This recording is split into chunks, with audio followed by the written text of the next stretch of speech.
The House Oversight Committee has announced their subpoenas, has released who will be subpoenaed in this Jeffrey Epstein ordeal.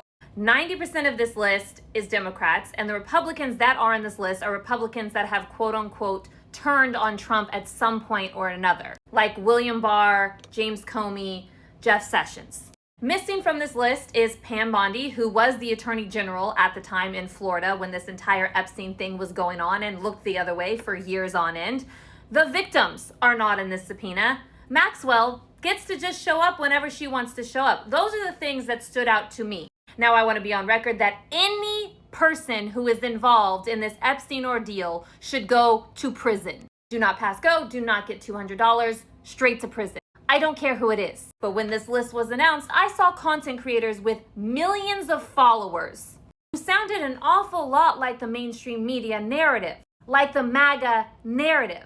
The whole brilliance of political content creators was that we were different than the mainstream media. We spoke facts, we spoke truth, we had integrity.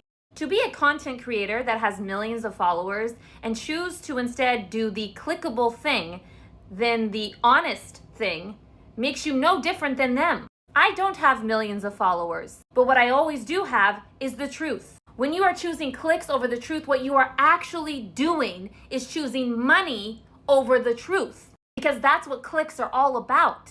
When you are looking at this subpoena list, instead of going, wait a second, Pam Bondi's not on there, the victims aren't on there, the reaction is to do the clickable thing, which to say the Clintons are on there and they should be held accountable if they're involved, which I agree, by the way. But it's funny how you mention the Clintons and no one else. Almost like the Clintons are going to give you the most clicks. But maybe it's just me. There are some things that are more important than clicks and checks, like the truth. But maybe you all are just so deep in it that you don't even realize how much of your soul you've really sold.